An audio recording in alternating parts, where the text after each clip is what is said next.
Saudara-saudara yang terkasih dalam nama Tuhan kita Yesus Kristus, marilah kita mempersiapkan hati dan pikiran kita untuk menyambut sabda Tuhan. Anugerah Tuhan kita Yesus Kristus, kasih setia Allah Bapa, dan pertolongan daripada Roh Kudus kiranya menyertai saudara sekalian. Amin. Saudara-saudara yang terkasih dalam nama Tuhan, satu bagian firman Tuhan yang menjadi renungan kita pada saat ini dari kitab Kolose pasal 3 ayat 22 sampai ayatnya yang ke-25. Beginilah firman Tuhan. Hai hamba-hamba, taatilah Tuhanmu yang di dunia ini dalam segala hal, jangan hanya di hadapan mereka saja untuk menyenangkan mereka, melainkan dengan tulus hati karena takut akan Tuhan. Apapun juga yang kamu perbuat, perbuatlah dengan segenap hatimu, seperti untuk Tuhan dan bukan untuk manusia. Kamu tahu bahwa dari Tuhanlah kamu akan menerima bagian yang ditentukan bagimu sebagai upah. Kristus adalah Tuhan dan kamu hambanya. Barang siapa berbuat kesalahan, ia akan menanggung kesalahannya itu, karena Tuhan tidak memandang orang. Bapak Ibu yang dikasihi Tuhan, salah satu hal yang menunjukkan nilai atau harga sebuah kehidupan adalah ketika seseorang itu mau bekerja, bahkan bekerja dengan keras. Saudara yang terkasih dalam nama Tuhan, ada satu pepatah lama mengatakan ora et labora, berdoa dan bekerja. Inilah tentu menjadi prinsip hidup bagi setiap kita sebagai orang-orang Kristen. Dengan bekerja, maka sesungguhnya kita sedang menunjukkan nilai atau harga sebuah kehidupan. Sebagai makhluk yang mulia di antara segala makhluk ciptaan Tuhan yang lain. Sekalipun demikian, kita juga harus mengingat bahwa kita hidup itu bukan untuk bekerja, namun kita bekerja supaya kita hidup. Adam dan Hawa ditempatkan di Taman Eden oleh Allah. Maka pertama sekali ada perintah bagi mereka, yaitu untuk mengusahakan dan memelihara Taman Eden. Ada harapan supaya di dalam Taman Eden itu Adam dan Hawa dapat melangsungkan kehidupan seperti apa yang Tuhan kehendaki bagi mereka. Juga kita Bapak Ibu yang dikasihi Tuhan, kita pastikan bahwa hidup itu harus terus berlanjut. Maka seperti sebuah kata bijak mengatakan, seperti seorang yang sedang bersepeda, bagaimana supaya ia tidak jatuh, maka ia harus terus bergerak. Demikian juga kita harus terus bergerak dan terus bekerja. Maka dengan itu kita sedang mempertahankan keseimbangan hidup, yaitu hidup secara jasmani dan juga menjalani hidup secara rohani. Maka setiap kita diharapkan untuk tidak lemah, tetapi semangat, bahkan dengan semangat yang terus berkobar. Dan pastikan bahwa semangat itu tidak akan pernah padam dan semangat itu tidak akan pernah patah. Sebab semangat yang hanya sesaat akan sia-sia, tetapi semangat yang berkepanjangan di dalam diri, di dalam hidup setiap orang akan pasti memberi sebuah hasil yang baik. Setiap kita sebagai orang Kristen diharapkan untuk terus melayani dan bekerja dengan penuh semangat. Bukan soal apa pekerjaan itu dan di mana kita mengerjakan pekerjaan itu, tetapi pahami bahwa pekerjaan apapun itu yang kita kerjakan adalah sebuah tugas, sebuah kewajiban, sebuah amanat yang diberikan oleh Tuhan kepada setiap kita. Pekerjaan yang kita kerjakan memang beragam, tentu menurut profesi, talenta, atau karunia yang telah diberikan Allah kepada kita masing-masing. Ada yang berprofesi sebagai seorang pendeta, ada yang berprofesi sebagai dokter, ada pengusaha, ada guru, ada sales, ada cleaning service, ada buruh, ada juga pembantu rumah tangga, dan berbagai pekerjaan-pekerjaan yang lain. Nah, sekalipun pekerjaan itu beragam, tetapi pahamilah bahwa pekerjaan itu yang telah Tuhan berikan kepada kita adalah sama-sama sebagai amanat, sebagai tugas, sebagai kewajiban yang harus kita kerjakan dengan sungguh-sungguh, dan juga yang harus kita pertanggungjawabkan kelak di hadapan Tuhan. Maka dengan demikian jangan ada di antara kita yang mengatakan bahwa pekerjaan saya adalah pekerjaan yang paling rendah, pekerjaan yang paling hina di antara pekerjaan-pekerjaan yang lain. Jangan ada pemikiran seperti itu. Sebab jika ada pemikiran seperti itu, maka itu justru akan melemahkan semangat dalam diri kita sendiri. Kita akan menjadi bosan dan akhirnya tidak setia untuk mengerjakan pekerjaan itu sendiri. Sekalipun menurut ukuran kita, pekerjaan yang kita kerjakan itu adalah sesuatu yang rendah, atau menurut ukuran manusia, pekerjaan yang kita kerjakan itu adalah pekerjaan yang paling hina di antara jenis pekerjaan yang lain. Namun kita diharapkan untuk selalu mengerjakan pekerjaan itu sampai memberi efek, sampai memberi dampak positif terhadap orang-orang yang ada di luar atau di sekitar kita.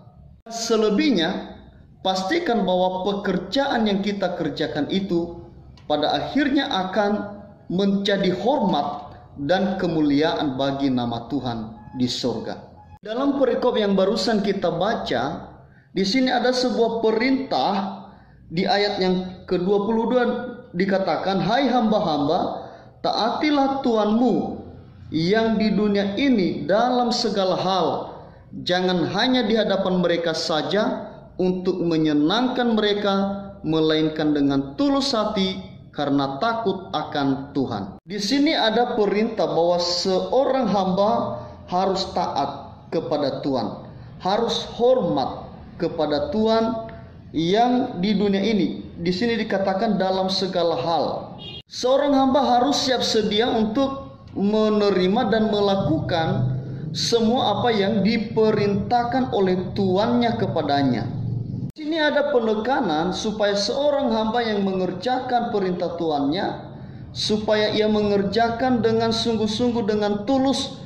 Jangan hanya ketika di hadapan tuannya saja untuk menyenangkan hati tuannya, tetapi ia memandang bahwa sebuah pekerjaan itu adalah sebuah pekerjaan yang harus dipertanggungjawabkan kelak, maka dia harus mengerjakannya dengan penuh kesungguhan.